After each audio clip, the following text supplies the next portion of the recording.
The sun was high in the Indiana sky, casting warm golden rays over the peaceful suburban streets of Oak Ridge Heights. 11-year-old Amara Daniels stood proudly behind her homemade lemonade stand, a beacon of determination on a quiet summer afternoon. Her sign, meticulously painted the night before, read in bold, cheerful letters, "Amara's Famous Lemonade, 50 cents a cup." Surrounded by playful hearts and lemon doodles, the bright sign matched her vibrant smile, a smile fueled by a mission. Amara had a goal: to raise enough money to join her class on a special field trip to the Indianapolis Zoo. For weeks she had been dreaming of feeding the giraffes and watching the dolphins perform their tricks. The cost of the trip, however, was more than her family could spare, and Amara decided to take matters into her own hands. She had been up at dawn squeezing lemons, measuring sugar, and perfecting her recipe under the watchful eye of her mom, Leela. But the stand was all hers, and her entrepreneurial spirit was shining bright. "You're doing great, sweetheart," Lila said, stepping out of their cozy one-story house to bring her daughter a wide-brimmed sun hat. The house's neat lawn and towering oak tree provided a charming backdrop for Amara's venture. "Thanks, Mom," Amara replied, adjusting the hat. She glanced at her little notebook, where she was keeping track of her sales. She had already made $15 and was well on her way to her goal of $50. Mrs. Jacobs from next door was her first customer that day, handing over $1 with a kind smile. "This is delicious, Amara. You're gonna do great," she said, taking a sip. Cars passed by, some honking in support, and a few neighbors stopped to buy a cup. Each small interaction boosted Amara's confidence. That's when she realized she needed her own help too.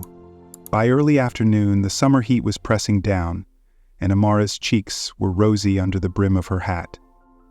Across the street, a group of kids played basketball, occasionally glancing over at her stand. One of them, a boy about her age, jogged over, grinning. "I'll take 2, he said, handing her $1. "Coming right up," Amara replied, carefully pouring the lemonade. Her notebook showed $20 now, and her tip jar jingled with coins and small bills. She couldn't help but feel proud of herself. Just as she handed out another cup, a low, rumbling sound caught her attention. It started faint, like a distant vibration, but quickly grew louder. Amara squinted down the street, shading her eyes as a group of motorcycles rounded the corner. The chrome gleamed in the sunlight, and the engines roared like thunder, silencing the neighborhood. There were at least 10 of them, each rider dressed in black leather jackets and dark helmets. The sight was both intimidating and fascinating. Amara's heart raced as the motorcycles rolled to a stop in front of her lemonade stand. Even the kids across the street paused their game, and Mrs. Jacobs peeked nervously through her curtains. The largest biker, a towering man with a thick gray beard and patches on his jacket, swung off his motorcycle. He removed his helmet, revealing a weathered but kind face.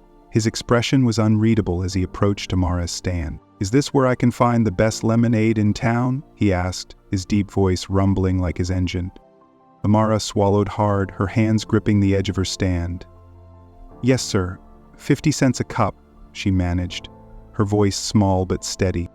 The man chuckled, pulling out a crumpled dollar bill. "Make it 2, he said. As Amara poured the lemonade, the other bikers dismounted, their heavy boots thudding against the pavement. Their jackets were adorned with skulls, flames, and names she didn't recognize. Despite her nervousness, Amara focused on keeping her hands steady. This time, her $5.06 payment to the bikers. The leader took a sip, letting the cool drink linger on his tongue before nodding in approval. Not bad, kid. What's your name?" "Amara," she replied softly, glancing at her mom, who was now watching intently from the porch. "Well, Amara," he said, a grin breaking across his face, "you've got yourself a new customer base." He raised his cup and the other bikers cheered. "Best lemonade I've had in years." One of the bikers, a tall woman with long braided hair and a jacket that read Sherry, stepped forward and dropped a $5 bill on the counter. "I'll take 10 cups for the crew," she said warmly. Amara blinked. 10 cups? She stammered, quickly grabbing extra cups and pouring with as much precision as she could muster. The bikers laughed and joked as they waited, their initial intimidating presence melting into something far friendlier. "You make this yourself?" another biker asked, his southern drawl thick and warm. Amara nodded. "Yes, sir. It's my recipe." "Kid's got talent," he said, handing her a $20 bill for his 2 cups. The bikers continued to tip generously, their laughter and camaraderie filling the air. One of the younger bikers crouched down to Amara's level. "What's the lemonade fund for anyway?" he asked. Amara hesitated, then said, "I'm saving up for a school trip to the zoo." The group collectively awed, and Sherry laughed. "Well, we can't just leave you hanging, can we?" Before Amara could respond, the bikers began passing around a helmet, dropping in cash and coins. The sound of clinking and crinkling filled the air, and Amara's eyes widened as the helmet was handed back to her, brimming with money. "This should cover more than just a zoo trip," Sherry said with a wink. Amara peeked inside and gasped. There had to be over $200 in there. Thank you so much," she exclaimed, her voice trembling with excitement. "You earned it, kid," the leader said. "Hard work deserves support." As the bikers prepared to leave, one of them, a burly man with an eagle tattoo, lingered. His gaze softened as he looked at Amara. "You remind me of my daughter," he said quietly. Amara tilted her head. "Your daughter?" He nodded, his voice thick with emotion. "She passed away a few years ago. She was about your age. Loved running little stands just like this. Seeing you out here, it's like seeing a piece of her again." Amara didn't know what to say. Her mom joined her, placing a reassuring hand on her shoulder. "I'm sorry for your loss," Lila said softly. The man gave a bittersweet smile. "Thanks.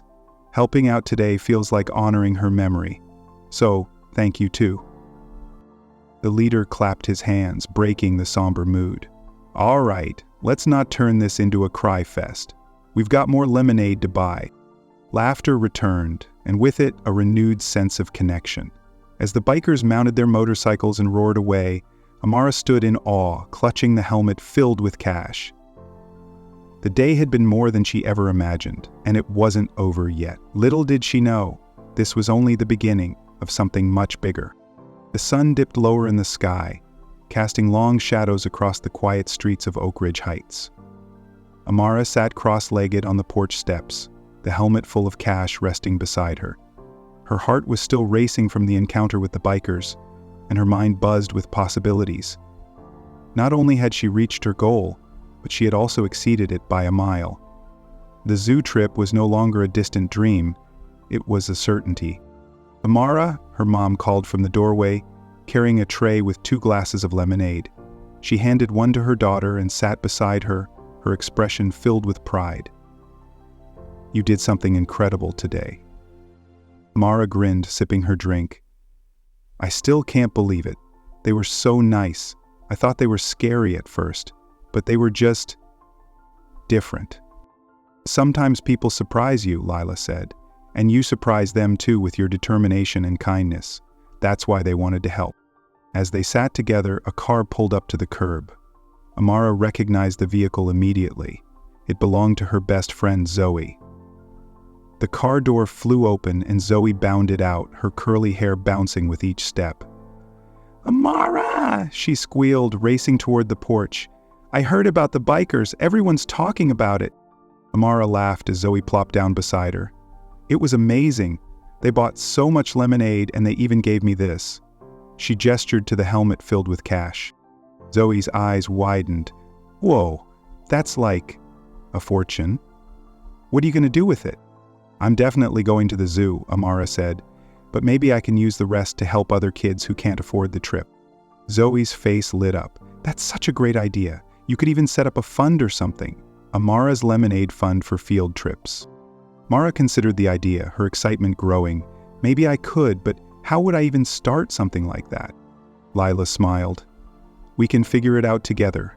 For now, let's count the money and make sure we know how much you have." The 3 of them worked together, sorting the cash into neat piles on the porch. By the time they finished, The total came to $342. Amara stared at the number, feeling a mixture of awe and responsibility. This was more than just lemonade money. It was a chance to make a difference. The next morning, Amara woke up with a renewed sense of purpose. She spent the early hours writing out plans for her lemonade fund, brainstorming ideas with Zoe over the phone. They decided to talk to their teacher, Miss Harper, who was organizing the zoo trip. When they arrived at school on Monday, Amara and Zoe rushed to Ms. Harper's classroom. The teacher, a kind woman with glasses perched on her nose, listened intently as Amara explained what had happened over the weekend. "That's an incredible story, Amara," Ms. Harper said, her eyes shining with admiration. "And your idea to use the extra money to help other students is so thoughtful. I think we can make this happen." Ms. Harper promised to talk to the school principal about setting up a fund, and by the end of the week, Amara's Lemonade Fund was officially announced. Flyers were sent home with every student, and the story of Amara's determination spread throughout the community. As the weeks went by, Amara's lemonade stand became a local sensation. Families came from neighboring towns to buy her famous lemonade, eager to support her cause. Amara's mom helped her set up a website where people could donate directly to the fund, and the donations poured in. What started as a simple summer project had turned into a movement. One afternoon, as Amara was restocking her stand, a woman in a business suit approached. She introduced herself as Rachel Morales, a reporter for the local news station. "Amara, I've heard so much about you," she said, holding out a microphone. "I'd love to feature your story on our evening news segment. Would you be interested?" Amara's cheeks flushed with excitement. "Really? That would be amazing." Rachel smiled. "Great. We'll film tomorrow afternoon. Be ready to share your story." The next day, the news crew arrived, their cameras and equipment drawing curious neighbors to the sidewalk. Amara stood behind her stand, her sign freshly painted and her best batch of lemonade ready to serve. Rachel asked her about her goals, her inspiration, and how she felt about the overwhelming support from the community. As Amara spoke, she noticed a familiar rumbling sound in the distance. Her heart leapt as the group of bikers rode into view, their motorcycles gleaming in the afternoon sun. They parked along the curb, drawing cheers and applause from the gathering crowd.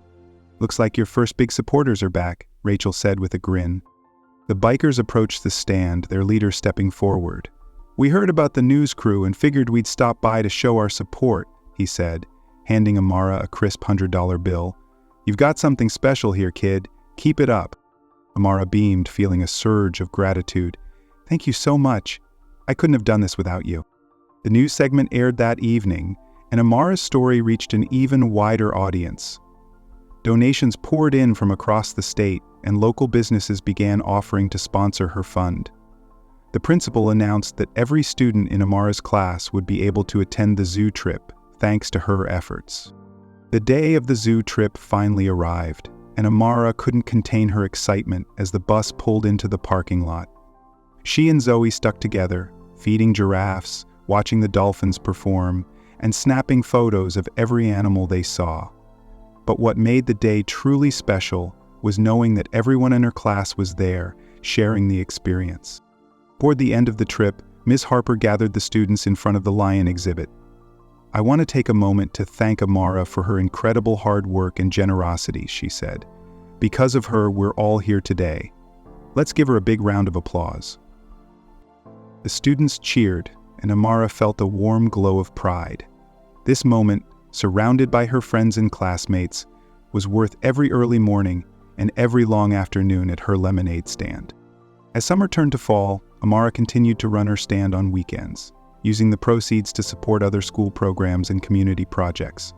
Her story inspired other kids to start their own initiatives, and Oak Ridge Heights became a hub of creativity and generosity. One Saturday, as Amara was closing up her stand, she noticed the burly biker with the eagle tattoo standing across the street. He seemed hesitant, his hands stuffed in his jacket pockets. Amara waved him over. "Hi," she said as he approached. "Would you like some lemonade?" He shook his head, a faint smile on his face. "Not today. I just wanted to say thank you." Amara tilted her head. "For what?" "For reminding me "That kindness still exists," he said, his voice thick with emotion. "You've done something amazing here, and I think my daughter would be proud to know you." Amara felt tears prick her eyes. She stepped around the stand and gave him a hug. "Thank you for helping me get started," she said. "I couldn't have done it without you." The man nodded, his eyes glistening. "Keep making the world a better place, Amara." As he walked away, Amara looked at her lemonade stand, her heart swelling with hope. This was only the beginning. There were so many more dreams to chase, so many more people to help, and she couldn't wait to see what the future held. The sun was beginning to rise over Oak Ridge Heights, casting its first gentle rays across the rooftops, signaling the start of a new day. For Amara Daniels, it marked the beginning of yet another adventure.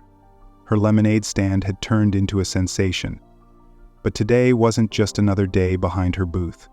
It was the morning of a big community meeting, one that could change her entire neighborhood. After the success of her lemonade stand and the overwhelming support for the zoo trip, Amara had started dreaming even bigger.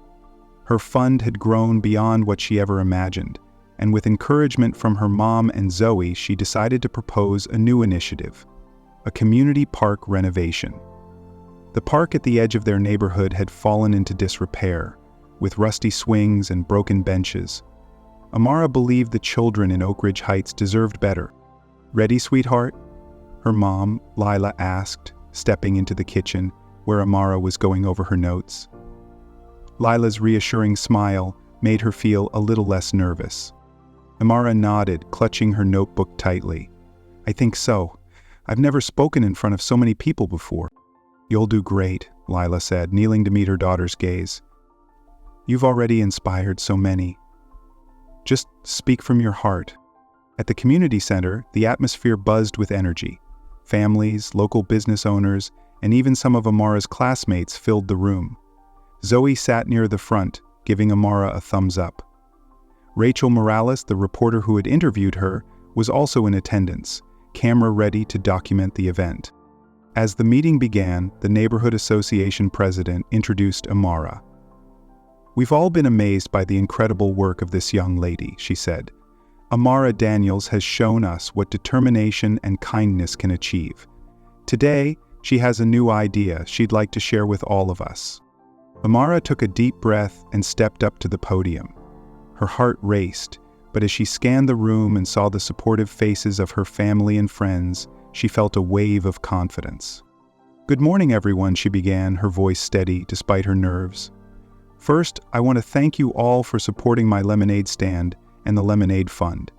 Because of you, every student in my class got to go to the zoo. It was a day we'll never forget." The room erupted in applause, and Amara paused, letting the noise settle before continuing. "But today, I want to talk about something else: our park. It's a place that should be full of laughter and play, but instead, it's empty. The equipment is old and broken, and it doesn't feel safe anymore.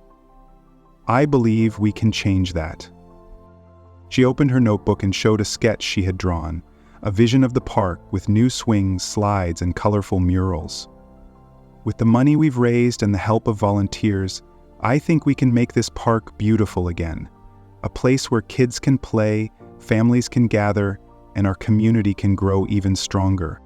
As she spoke, the nervousness melted away, replaced by passion. She described her plans in detail, her voice filled with determination. By the time she finished, the room was silent, everyone hanging on her words. Finally, the association president stood. "Thank you, Amara. That was truly inspiring. Let's open the floor for questions and discussion." Hands shot up across the room. One by one, neighbors expressed their admiration and offered their support. A local carpenter volunteered to repair the benches, and a landscaper pledged to help with the gardens. Even the mayor, who had quietly slipped into the back of the room, stepped forward to announce a matching grant from the city.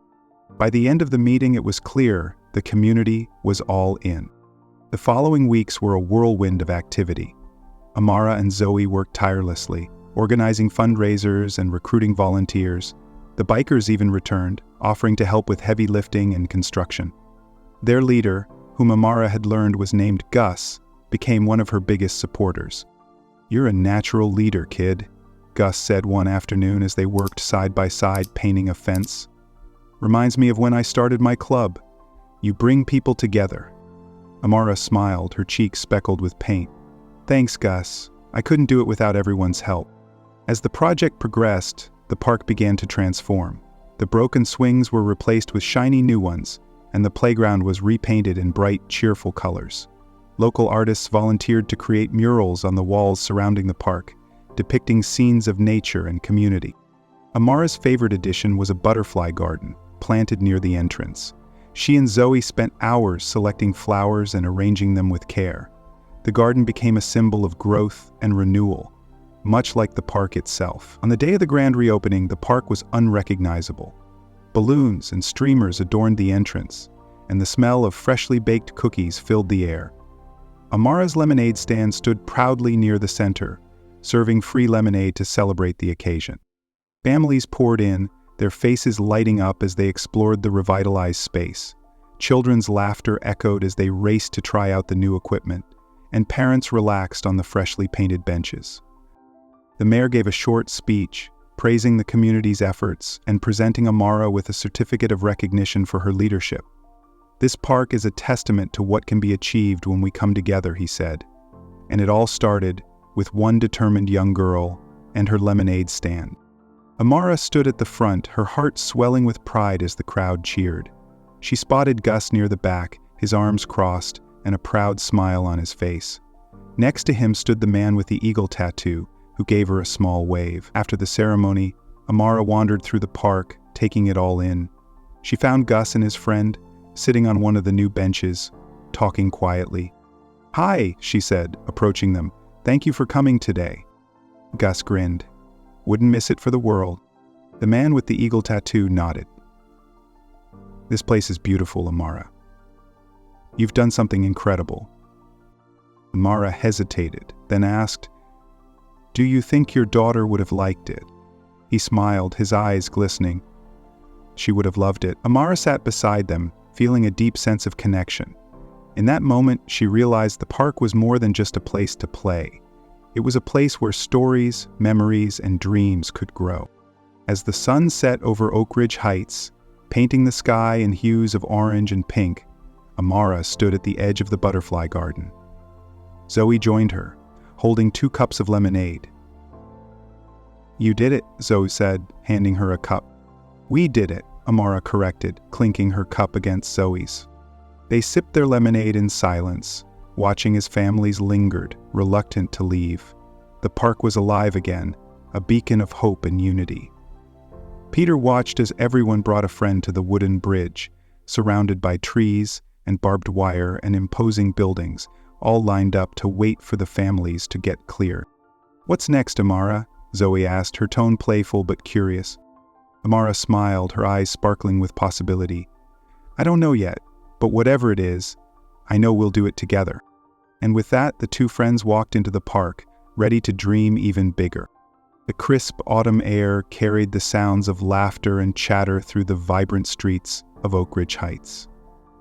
With the park's success still fresh, Amara was beginning to sense the ripple effects of her work.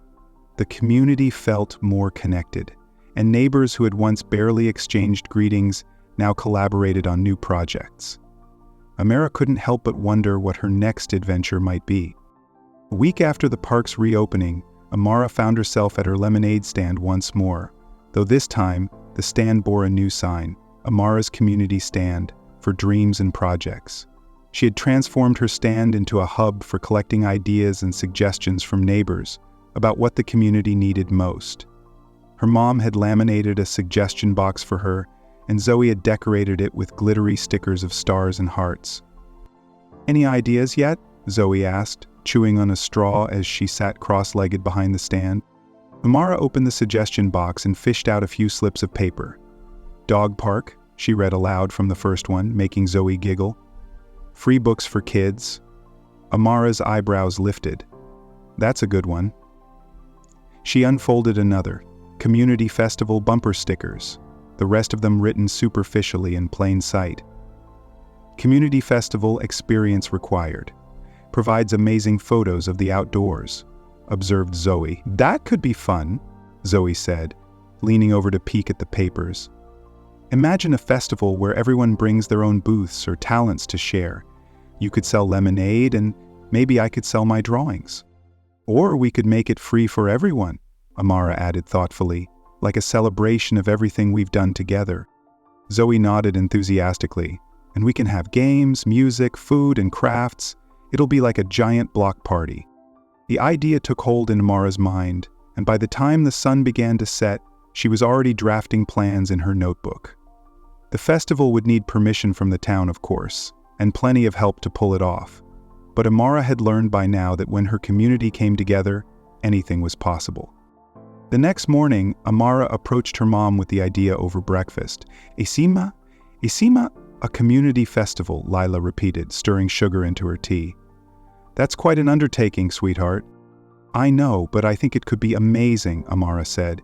We could invite everyone to share something they're good at or passionate about, and it could bring in donations for even bigger projects.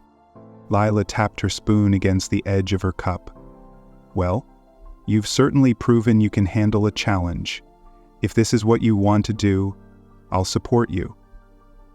Exercise felt different to Lila. With her mom's blessing, Amara wasted no time. She called Zoe, and together they visited Miss Harper, who had become one of Amara's biggest champions. Miss Harper loved the idea and offered to help Amara set up a meeting with the town council. The meeting was scheduled for the following Tuesday evening. Amara spent the days leading up to it preparing a presentation with Zoe's help. They practiced in front of Lila, who gave them pointers on public speaking. When the day arrived, Amara felt nervous but prepared. The council chamber was much larger than the community center, and the long table where the council members sat made her feel small. But as she stepped up to the microphone, she remembered the lessons she had learned during her previous projects. "Good evening," she began, her voice steady. "My name is Amara Daniels, and I'm here to propose an idea for a community festival." She described her vision in detail, emphasizing the festival's potential to bring people together and celebrate their collective achievements. She explained how it could feature local talents, small businesses, and free activities for families. "This isn't just about having fun," she concluded. "It's about showing what we can achieve when we work together." Rebecca Turner wrote her impression of the festival in her excellent piece, "What the Nation is Planning for the Future." The council members listened attentively, and when Amara finished, they applauded her presentation. After a brief discussion, the council president spoke. "Amara, your passion and leadership are inspiring. We'd be happy to support this festival. Let's set a date." Amara left the meeting feeling elated. The festival was officially happening. Over the next month, the preparations consumed Amara's time. Flyers went up around town, and announcements were made at school and in local businesses. Gus and the bikers volunteered to handle security and logistics, while Rachel Morales offered to help with promotion. Families and small businesses signed up to run booths, offering everything from baked goods to handmade crafts. One evening, as Amara was finishing up her homework, her mom walked in holding an envelope. "This came in the mail for you," Lila said, handing it over. Amara opened it eagerly and gasped. Inside was a letter from a local musician offering to perform at the festival. Along with the letter was a check for $500 as a donation to help cover costs. "This is amazing," Amara exclaimed. "I can't believe how many people want to help." Lila smiled. "It's because you've inspired them, sweetheart. You've shown them what's possible." The day of the festival arrived at last, and Oak Ridge Heights was buzzing with excitement. The park was transformed into a lively fairground, with booths lining the pathways and colorful banners fluttering in the breeze. The scent of popcorn and barbecue filled the air, mingling with the sounds of music and laughter. Amara and Zoe stood at the entrance, greeting families as they arrived. Zoe wore a custom t-shirt she had designed for the event, which read, "Amara's Community Festival, Dream Big." Amara wore one too, along with her wide-brimmed sun hat. "Look at all these people," Zoe said, her eyes wide. "I think the whole town showed up." Amara couldn't stop smiling. "It's perfect." The festival was a resounding success. Kids played games and participated in art workshops, while adults browsed the booths and enjoyed live performances. Gus and his crew set up a motorcycle display, letting kids sit on their bikes for photos. Rachel Morales filmed the entire event, capturing the joy and energy that radiated through the park. At the lemonade stand, Amara served drinks alongside Zoe, her tip jar filling rapidly. She had decided that all the proceeds from the festival would go toward future community projects. As the sun began to set, Miss Harper approached the stand with a proud smile. "Amara, you've done it again," she said. "This festival is something truly special." "Thank you, Miss Harper," Amara said, her cheeks flushing with pride. "I couldn't have done it without everyone's help." As the festival wound down, Amara climbed onto a small stage near the center of the park to give a closing speech. She looked out at the crowd, feeling a surge of gratitude. "Thank you all for making today so incredible," she began. "This festival wasn't just my idea, it was ours. It's proof that when we work together we can achieve amazing things. I can't wait to see what we'll do next." The crowd erupted in applause, and Amara felt a warmth in her chest that she couldn't quite put into words. This wasn't just a celebration. It was a promise of more to come. That evening, as Amara sat on the porch steps with Zoe, they reflected on the day's events. The sky was clear, the stars twinkling above them. "I think this was the best day ever," Zoe said, sipping her lemonade. "What do you think we'll do next?" Amara smiled, her mind already buzzing with possibilities. "I don't know yet, but I have a feeling it's going to be even bigger." As they clinked their glasses together, Amara felt a sense of fulfillment and anticipation. Her journey was far from over, and she couldn't wait to see where it would lead her next. The weeks following the festival were a whirlwind of gratitude, reflection, and planning. Amara found herself constantly approached by neighbors, local business owners, and even people from nearby towns who had heard about her efforts. They all had one thing in common: they wanted to know how they could help with her next big idea. But for once, Amara wasn't quite sure what that big idea should be. She had achieved so much already: a zoo trip, a revitalized park, and now a community festival. It felt as though she had reached the peak of what she could accomplish. Still, there was a spark inside her that told her there was more to be done. She just needed to figure out what. One crisp Saturday morning, Amara and Zoe decided to take a walk through Oak Ridge Heights. The air smelled of fallen leaves, and the sidewalks were scattered with the first hints of autumn. Amara carried a notebook with her, jotting down ideas as they came to her. "What about a tutoring program?" Zoe suggested as they passed the local library. "Some kids might need help with homework or reading." "That's a good idea," Amara said, writing it down. "Maybe we could use the library as a space for it." They walked a little farther, stopping by a corner store where Amara's lemonade stand sign was proudly displayed in the window. The owner, Mr. Patel, waved them in. "Amara, I've been meaning to talk to you," he said warmly. "The festival was such a success. I've had more customers in the past month than I've seen in years. People are really coming together because of what you've done." Amara smiled shyly. "Thank you, Mr. Patel. That means a lot." "I was thinking," he continued, "maybe you could organize a food drive for the holidays. There are some families in town who could really use the help." Amara's eyes lit up. "That's a great idea. We could collect donations at the library or even at the park?" Mr. Patel nodded. "Let me know how I can help. I'd be happy to contribute." As they left the store, Amara turned to Zoe, her excitement bubbling over. "A food drive! That could be our next project!" Zoe grinned. "I love it, and we can get the whole community involved, just like we did for the park." Amara spent the next week crafting a plan for the food drive. She enlisted the help of Miss Harper, who agreed to let her class create posters to advertise the event. Gus and the bikers offered to help collect and deliver the donations, while Rachel Morales volunteered to feature the project on the news again. The first step was setting up collection points around town. Amara visited local businesses, asking if they'd be willing to host donation bins. Almost everyone she asked said yes. By the end of the week, There were bins in the library, the corner store, the community center, and even the school cafeteria. The donations started trickling in almost immediately. At first, it was a few cans of soup and boxes of pasta, but soon the bins began to overflow. Families brought in bags of groceries, and some even donated gift cards to local supermarkets. One afternoon, as Amara and Zoe were sorting donations at the community center, a familiar rumbling sound filled the air. Amara looked up to see Gus and his crew riding into the parking lot. They dismounted their bikes, carrying boxes filled with canned goods and non-perishable items. "We've been collecting donations at our clubhouse," Gus explained, setting down a particularly heavy box. "Figured we'd bring them over today." Amara beamed. "Thank you so much, this is going to help so many people." Gus shrugged, though his smile gave away his pride. "Anything for you, kid. You're the one making it all happen."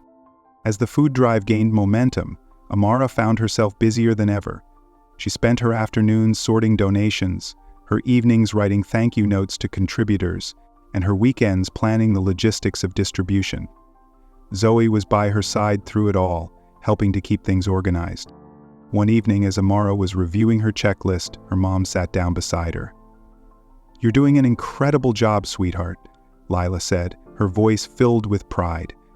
"But I want to make sure you're not taking on too much. We can't have you falling apart inside your mason jar." Amara looked up from her notebook, her brow furrowed. "I'm fine, Mom. I promise." "I know you are," Lila said gently, "but it's okay to ask for help if you need it. You've got a whole community behind you." Amara nodded slowly. Her mom was right. She didn't have to do everything on her own. The day of the food distribution arrived on a chilly Saturday morning. Volunteers gathered at the park, setting up tables and organizing the donations into boxes for families to pick up. The atmosphere was lively, with everyone chatting and laughing as they worked together. Amara stood at the center of it all, directing volunteers and answering questions. She felt a deep sense of pride as she watched her community come together once again. Families began arriving to pick up their boxes, their faces lighting up with gratitude. Some stayed to chat with the volunteers, while others offered heartfelt thanks before heading home. Toward the end of the day, Amara noticed a young boy standing off to the side, clutching a worn backpack.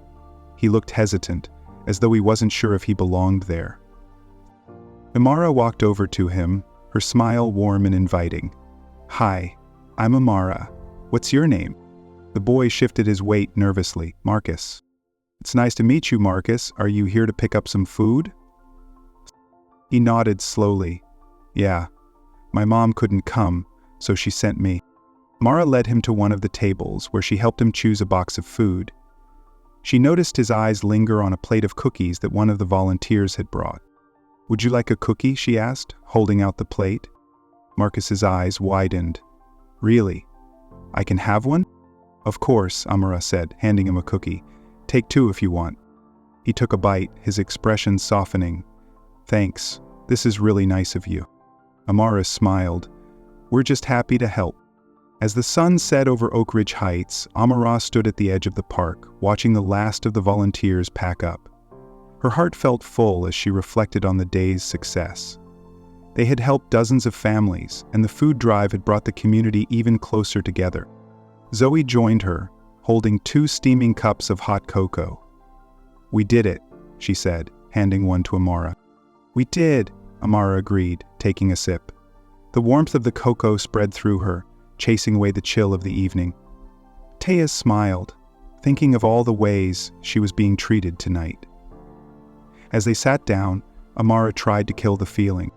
"What's next?" Zoe asked, her tone teasing but curious. Amara chuckled. "You always ask that." "Because you always have an answer." Amara thought for a moment, her gaze drifting to the horizon. The spark inside her was still there, glowing brighter than ever. She didn't know exactly what the future held, but she knew one thing for certain. This was only the beginning. "I don't know yet," she said finally, her voice filled with quiet determination. "But whatever it is, I know we'll do it together," says Robin. The previous evening, Robin had woken up with a yearning to exercise.